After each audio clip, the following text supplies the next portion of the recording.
Bismillahirrahmanirrahim, alhamdulillah, wassalatu wassalamu ala rasulillah, wa ala alihi, wa sahbihi, wa man walah. Falenderojmë Allahun e Madhreshëm, salavatin mbi pejgamberin alayhis salam, familjen e tij, shokët e tij, dhe të gjithë ata që ndjekin dhe pasojnë rrugën e tij deri në ditën e gjykimit e më pastaj të ndershëm vëllezër, mirë se takohemi në këtë ditë të begat. Lutim Allahun xhallal xhelaluhu për pranim të veprave për vetvete, për ju dhe për gjithë muslimanët.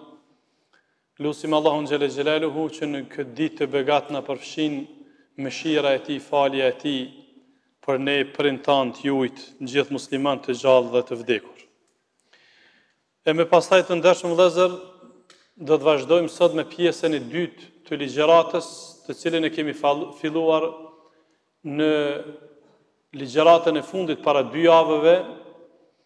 Jemi duke folur për të drejtat njerëzore, me theks të veçantë synimi ynë është që t'ja bashkangjesim temave tona të cilat jemi duke i trajtuar në raportet martesore, praktikisht të drejtat bashkëshortore, dhe kemi thënë që para se t'i trajtojmë sa kanë dhe kush çka ka prej të drejtave prej burrit dhe gruas, na duhet që fillimisht ta elaborojmë se kush ka të drejtë. Çka është e drejta, nga buron drejtësia. Duke ditur dhe po e ri përsëris ato që e kam thënë në ligjëratën e fundit se drejtësia është një, është vetëm një, kurse të gjithë thirrën në drejtësi dhe thrasin në drejtësi. Të gjithë thonë që unë kam mirë edhe kam drejt, kurse drejtësia kemi thënë është vetëm një.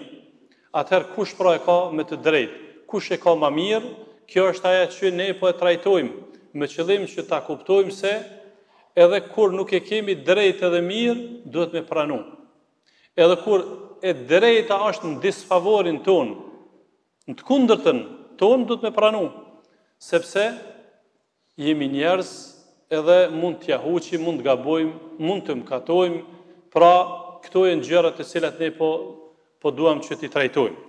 Të ndershëm vëllezër të pranishëm, sigurisht që kur flasim për çështjen e të drejtave njerëzore, humane, patjetër që do të duhej me bësh shkputje dhe me shfletu literaturë dhe me na orientu vëmendja edhe në atë që ne po synojmë me trajtu, po dhe në atë që thrasin të tjerët.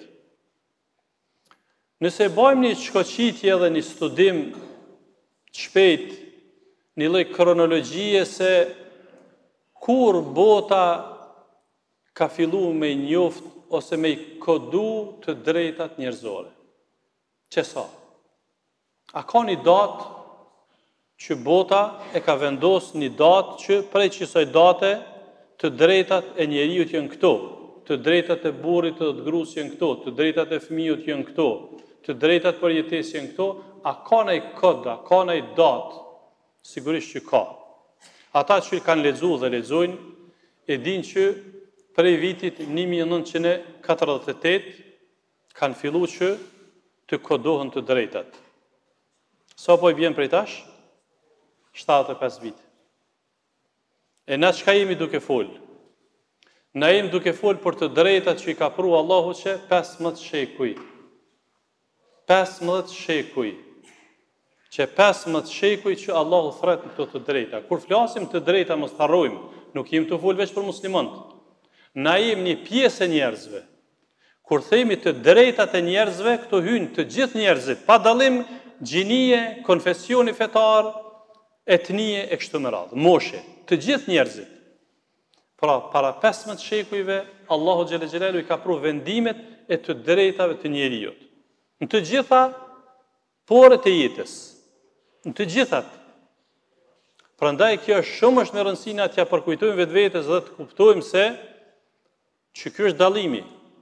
75 vite me 15 shekuj. Mirë, po ne nuk po lexojmë. Muslimanët nuk po lexojnë. Prandaj shpesh bin pre e të tjerëve. Se vërtet, pra i ka pru filani këto drejta dhe filani dhe filani dhe filani, e ne ku jemi. Prandaj të ndershëm vëllezër, ne duhet ta çmojmë ato që e kemi. Duhet ta çmojmë fen tonë, kombin ton, vendin ton, shoqërinë ton, qështu tani bëhemi me vlera. Momentin që si vlerësojmë na këto, vjen dikush tjetër edhe na mëson, vjen dikush tjetër ta mëson fen, ta mëson kombin, ta mëson shoqërinë, ti mëson pse? Se nuk i kemi çmuna tona. Prandaj këtu kam shumë çka për të thonë. Pra, du mu i volvu vëllezër në vlera sepse këto janë bazamentet jetës. Nuk do të thotë që na kur të ngritemi në nivele të jetës edhe me bën ndryshime mi hu vlerat tona. Nuk do të thonë që na kur të ngritemi në vlera, mi harru vlerat tona. Kur të ngritemi në jetën tonë, në post, në pasuri, në karrierë, kjo asnjë formë nuk determinon që na mi harru të mirat që kemi na. Si të qoftë të ndershëm vëllezër, këto të drejta pra janë të garantuara në mënyrë hyjnore dhe du t'i theksoj së shpejti, ani pse kohë pas kohë i kemi trajtu, mirë po du t'i ceki që qysh para 15 shekujve feja islame i ka sjellë të drejtat njerëzore dhe që njerëzit të jetojnë brenda tyre. Prandaj kur flasim për të drejtat që Allahu xhelle xhelaluhu ua ka garantuar njerëzve, pra fillimisht ne si musliman e akceptojmë këtë që zbatimi të drejtave është adhurim, është ibadet. Kur na e mojmë një të drejt, një drejtësi ndaj dikuj, kush do koftaj? Na jemi të e kryjmë një ibadet. Qysh e kryjmë një ibadet që jemi ardhur sot? Na sot jemi ardhur me kryjmë një ibadet, pra me një obligim të Allahut. Jemi ardhur mu falë, se Allahu ka thirrë, me falë gjumon jemi ardhur. Vjen Ramazani, agjerojmë, jemi të e kryjmë një obligim. Ai që ka pare, ka obligim zakatin, të e kryjmë një obligim. Vje koha haxhit, ai që ka obligim e kryen. Zbatimi i të drejta vëllezër nuk është hobi. Nuk është çef. Është ibadet në veti. Prandaj, pra ne si musliman nuk bëjmë dallime kur kemi të bëjmë me gjykim ndaj njerëzve. Këtu po du mund të lidh me ligjëratën e fundit para 2 javë, ku me te kum përmbyll ligjëratën në rasti i Aliut radhiyallahu anhu, si prisi muslimanëve kur ul në bankën e të akuzuarve me një hebrej, me një tregtar, me një prej popullit. Edhe gjykatësi musliman ka gjykuar në favorin e hebrejit. Këtu e kemi ndërprer ligjëratën, pra për të na treguar neve se te na nuk ka dallim personi që na po ballafaqohemi çfarë feje ka, çfarë nacionaliteti ka, çfarë gjini ka, çfarë mund. Jo, na e gjykojmë rastin, jo personin. Se që kjo është feja islame. Pra këto du të me ditë çdo kush edhe të tjerë le ta dinë këtë. Prandaj na mojmë drejtësi si me musliman, si me jo musliman, si me meshkuj, si me femra, si me të rritun, si me adoleshent dhe fëmijë. Se drejtësia do thotë është ibadet, nuk ka hobi. Prandaj të ndershëm vëllezër, Allahu xhelle xhelaluhu apo Islami ka ardhur për t'i garantuar njerëzimit, në fakt, këto të drejta. Fillimisht për t'i garantuar njerëzimit të drejtën e jetës. Pra, Islami ka ardhur për t'i garantuar njerëzimit të drejtën e jetës. Që do të thotë se sipas normave juridike islame, sipas ligjit Zotit xhelle xhelalu, të gjithë njerëzit në botë kanë të drejtë me jetu. Dhe Allahu i ka kriju për të jetu. Dhe Allahu e ka siguru jetesën e tyre, prandaj nuk lejohet me cenu dikush jetën e askujt. Allahu xhelle xhelalu në Kur'an thotë: "Wa laqad karramna bani Adam", na shumë e kemi fisnikru në birin e Ademit. Dhe dietarët islam kur flasin për këtë ajet, kur i nxjerrin normat apo ligjet thonë, i biri i Ademit është çdo njeri që ka kriju Allahu. Jetën Allahu nuk ja ka dhënë veç muslimanit, ai që so musliman s'ka jetë, ai ka diçka tjetër. Krejt kanë jetë. Por Islami këto duhet me kjo është konsensuale vëllezër, nuk ka një mendim dytë këtu. Kjo është konsensuale të gjithë juristët musliman, të gjithë dietarët që Islami ka ardhur mi garantuar njerëzimit jetesë. Në të drejtat jetës nuk ka dikush ma shumë prioritet se tjetëri. E po tash. Aje që ka po ndodhë në botë, sa pe zbatojnë qita, që kjo është një sprovë. Që na po dojmë edhe këtu me përkujtu. A ka të drejt me jetu veç i bardhja, po dhe i ziu? A ka të drejtë me jetu veç i rrituri apo dhe fëmia? A ka të drejtë të jeton vetëm mashkulli apo dhe femra? A kanë të drejtë të jetojnë vetëm ju muslimant apo edhe muslimant? Apo e kundërta? Këto janë gjëra që Islami ka ardhur vendos në peshorën e drejtësisë. Të gjithë pra kanë ardhur dhe kanë të drejtë të jetojnë dhe askush nuk ka të drejtë sipas ligjit të Zotit. Po flasim që kjo është Islami që thret. Prandaj të ndershëm vëllezër, këtë temë, këtë pikë, unë ju ftoj që të lexoni. Të lexoni për shembull çka ka sjell Islami, çish duhet me jetu njerëz në liri, po edhe në situata të ndërlikuara. Madje edhe situatat luftës Islami ka pru rregulla çish duhet me trajtu ata që janë muslimanë. Lemo në jetën e përditshme. Prandaj të ndershëm vëllezër, sigurisht që kjo temë ose kjo pikë e drejta e jetës është, kisha me thonë, mesazhi, le të jetë mesazhi i vitit. Le të jetë mesazhi i këtij viti. Sa po i mundsojmë ne të tjerëve për të jetuar. Sa po lutemi që njerëz të jetojnë bën jetë, milion të lirë njerëz, secili ka drejtën e vet, secili ka fatin e vet. Pra, kjo është një prej të drejtave që i ka garantuar Islami. Pastaj, prej të drejtave që i ka garantuar Islami është e drejta e logjikës, e mendjes, e mendimit. Islami ka ardhur edhe me e siguru, me garantu këtë. Prandaj edhe ka sjell norma ai i cili e dëmton logjikën e dikujt. Dhe këtu ka ndërhyj pastaj jurisprudenca islame me i stopu dhe me ndalu gjërat të cilat e dëmtojnë logjikën, që janë pijet narkotike, alkooli, edhe çdo gjë tjetër që dëmton logjikën, mendjen e dikujt. Pra, sepse është e drejtë ekskluzive që Zoti i Madhërisht e ka rezervuar, ose ndëshkimet janë të rrepta në Islam për ata që e çmend dikon, ose ja humb logjikën dikujt e kështu me radhë, për faktin se ata të cilët nuk e kanë zhvilluar mendjen abnormal ose i çmendur, është shkarku juridikisht prej normave. I çmenduri, sipas jurisprudencës islame, është i shkarkun. E tash një person i cili në fakt është normal, po dikush e ka bë abnormal, gjithsesi që gjunohet, përveç gjunohet është edhe ndëshkimi. E gjithsesi kur flasim te drejta e mendjes, këtu Islami ka ndërhyj që ta zhvillon mendjen të ndershëm vëllezër, prandaj edhe ka sjell shpalljen, ka dërgu pejgamber që të zhvillohet mendja me qëllim që të udhëzohet dhe të mos devijojnë, sepse mendja, mendimi kur devijon veprimi, që është trupi, lëvizjet e kështu me radhë. Por edhe kjo inkorporohet në këtë që Islami ka ardhur për me garantu mendjen e njeriu. E drejta e tretë është e drejta e fesë. Islami ka ardhur me e garantu të drejtën e fesë. Me qëllim që të plotësohet një boshllak që është shpirti. Me pak fjalë, adhurimin ndaj Allahut xhela xhelaluhu, përkushtimin ndaj Allahut xhela xhelaluhu, sepse është esenca e krijimit të njeriu. Por njerëzit janë të lirë.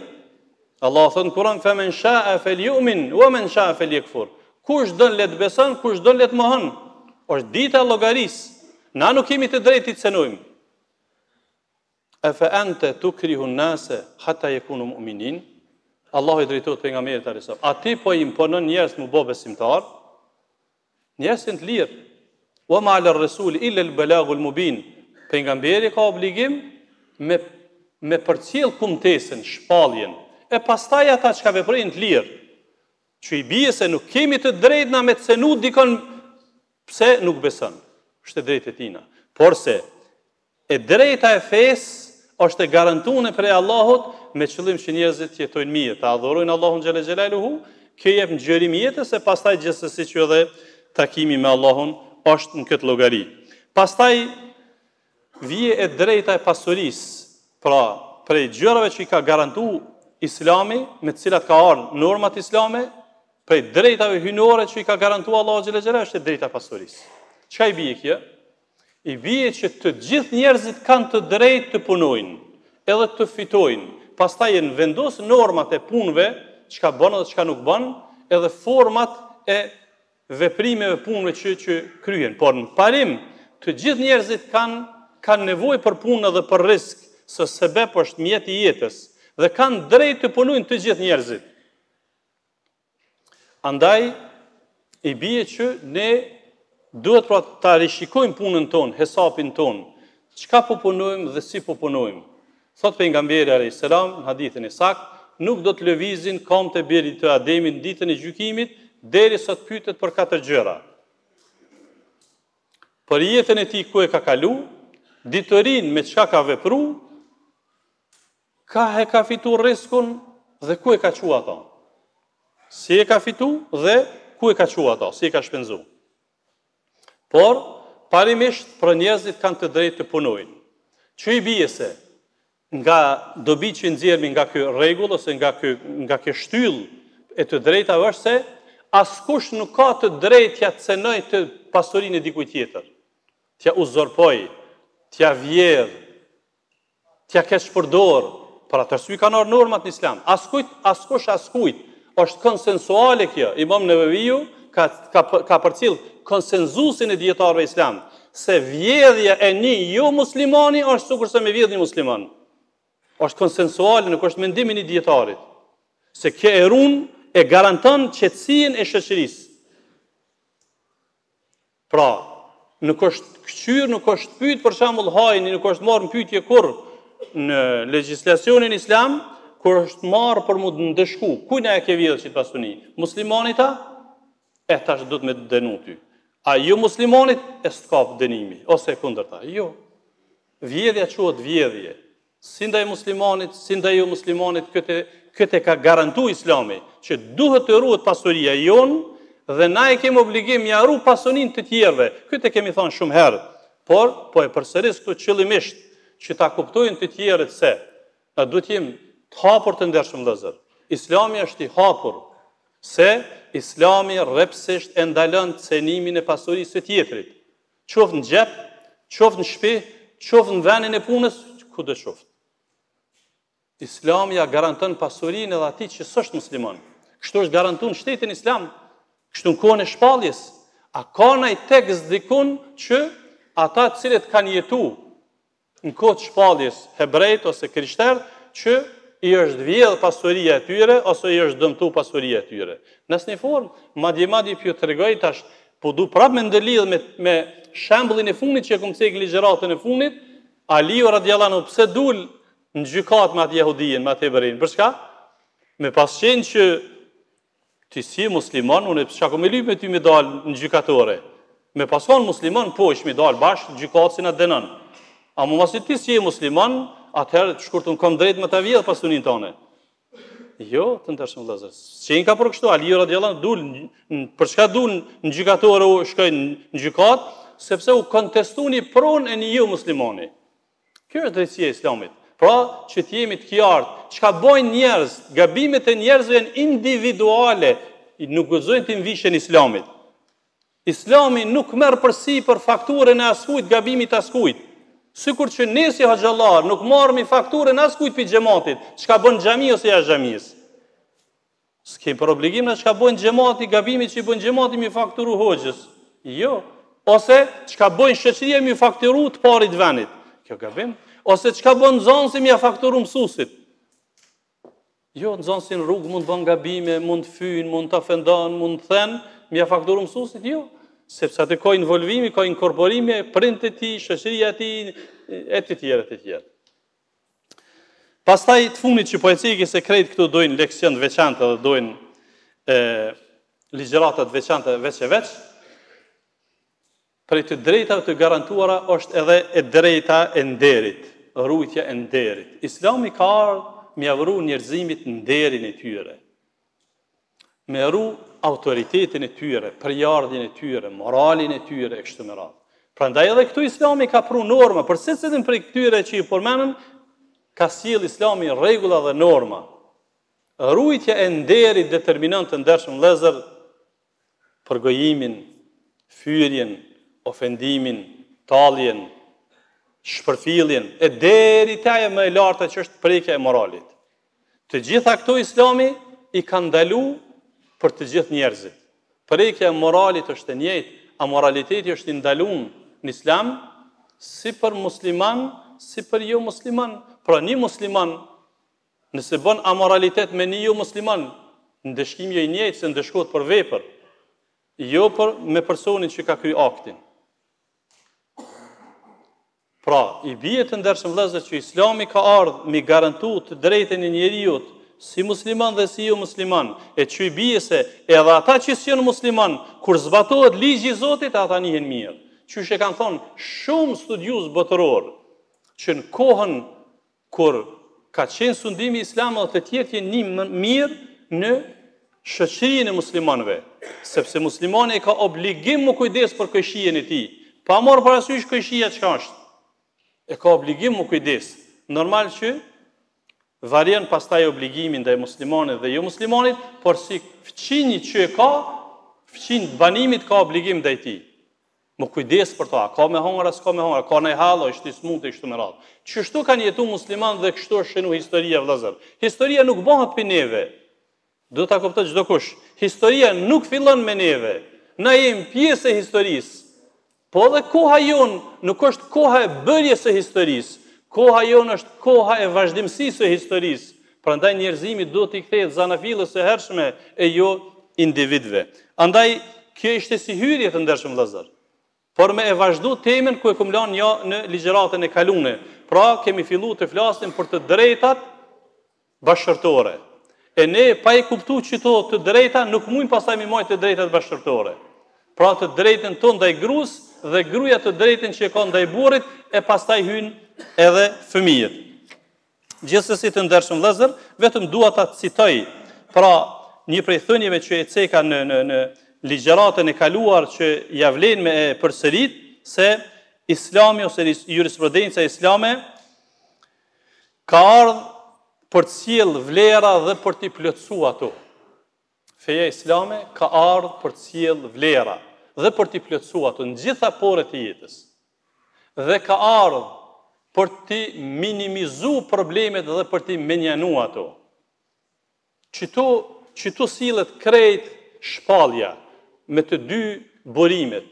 Atë që ka sjellë Allahu në Kur'an dhe mesazhet që ka sjellë pejgamberi alayhis salam që të derdhen. Islami ka ardhur pra për të sjellë vlera në të gjitha porët e jetës dhe për t'i plotësuar ato vlera. Shpirtërore, morale, humane, njerëzore, fqinësore, jetike, në të gjitha pjesët e jetës. Dhe për t'i minimizuar problemet, gjërat e dëmshme dhe për t'i menjanuar ato sipas mundësisë. Pra me çdo dy krah, me çdo dy paralele funksionon Islami, mbetet pra që të vazhdojmë edhe me tutje me këtë temë. Zoti ju shpërblet për vëmendjen. Walhamdulillahi rabbil alamin.